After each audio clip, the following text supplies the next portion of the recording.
Hi, this is Elizabeth West, Editorial Director of the BTN Group, and we are live at the Business Travel Show in Europe. Thank you for joining us. Today I have sitting with me on the couch Marcus Eklund from FCM Travel, Global General Manager. Thank you so much for joining me today, Marcus. Thanks for having me, Elizabeth. I know it's been a bit of a whirlwind in the past 6 months since we've talked. Why don't you tell me a little bit of an update about what's going on at FCM since last October? Well, it's been a crazy couple of 6 months, or since October, to be honest. I think everybody in the industry have realized how crazy it's been. We have the return to travel, which is coming back with a vengeance. Yes. And it's amazing to see people wanting to travel again, the industry getting back on its feet, and everything's movement. But you also know it's not without its friction, and that's what I think that travel industry is like an old diesel engine. When it works, it's amazing, but it takes a bit of time to get going. I think we feel the friction a bit today. But on our side, it's been fantastic. We have a lot of new customers coming board. We have a lot of new product launches and everything as well. So it's been very, very nice last 6 months, actually. Very good. It's interesting that you call it the old diesel engine, because the way that I've been sort of describing it is just to get those gears going again. And there's a lot of oil that needs to be put into the gears. There's a lot of resources that need to be put into the gears to get them going again. I know a lot of buyers have been really challenged with supporting their travelers in this type of situation. What is, at the TMC level, what is FCM doing to make sure that the resources are in place to get those travelers where they're going, to be able to support on those calls, because it's been a very complex environment right now? It has been, and we've done a couple of things as well, and we haven't got it perfect. I don't think anybody has in the industry.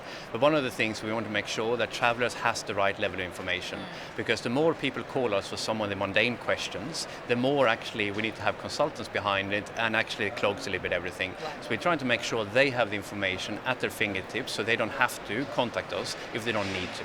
Obviously, we're also trying to make sure we have the right level of staff, the upstaffing everywhere, but specifically the 24/7 services, to make sure we can always be there when people are needed for it as well. So it's something we've done very concretely to make sure we can help those travelers there. Because the last thing we want is someone traveling and feeling that very big insecurity and can't get hold of someone.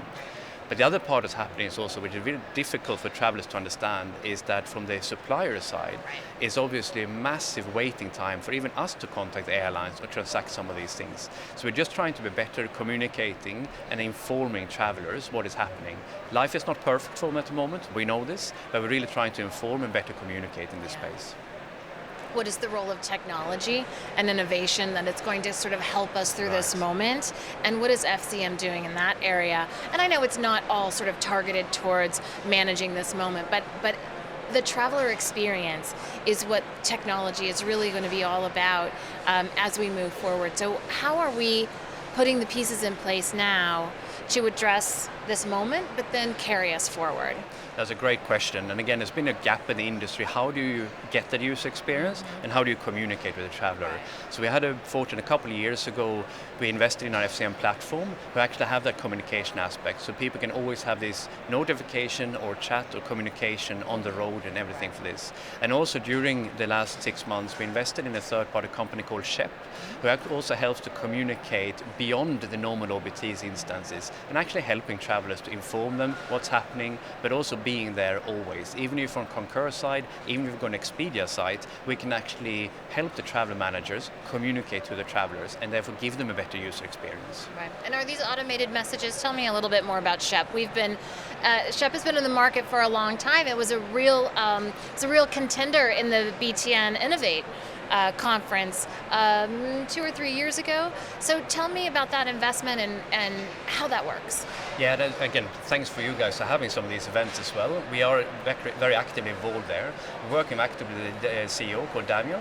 He's been amazing for this. But I think it's where we've seen the travel industry. People have great ideas, but it takes a bit of time, it takes a bit of capital to actually get it in front of people. Right. So we were collaborating for a couple of years, and then we said actually to be able to grow Daniel reached out to us and said, actually, how can we do this together? And that's why we actually did that acquisition as well. And now they're part of the team to see how can we now scale it up and help even more people for this. So that integrated in our technology suite, but also, as you said before, is really focusing on how can we do this from a user experience perspective and actually get it in front of our customers. So there are automated messages, but also corporation can customize messages. And we also have sustainability aspects into this as well, so we can actually do a broad range of services. Right, so that messaging can be really tailored to whatever the goal is and whatever the objectives are, whether it's sustainability, whether it's giving advice about through the booking process and those types of things.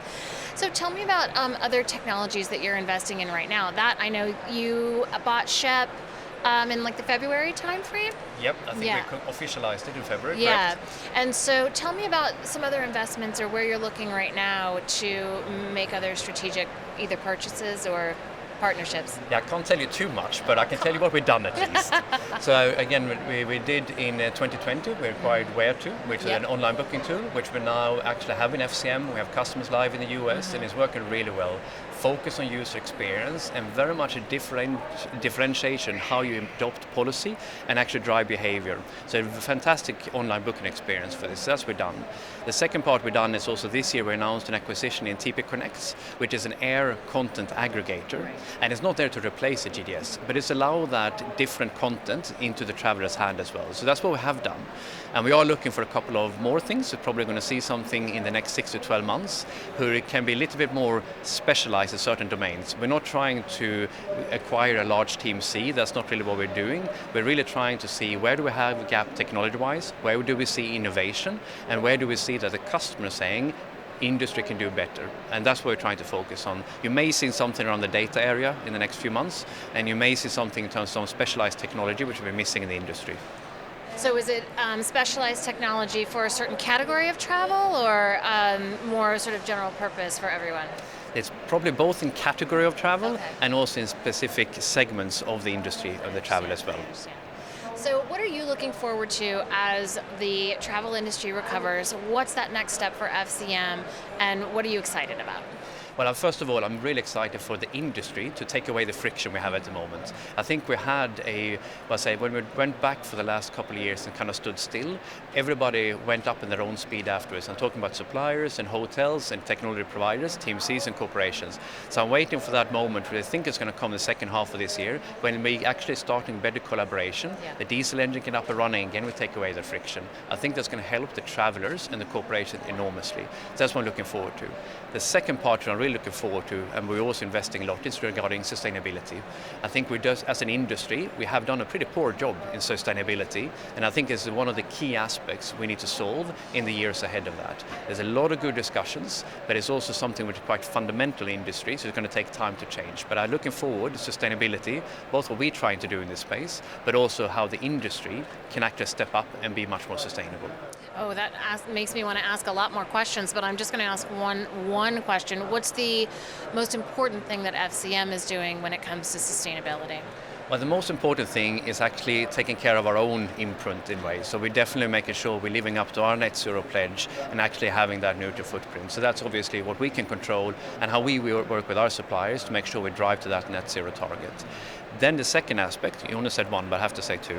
The second aspect would also be how can we help corporations? And what we feel today, there's not a common ground to say each corporation wants something identical. We feel a lot of corporations addressing this differently. So we really try to help them, assist them, how they can adopt and reach the targets they have within a corporation from the travel program perspective.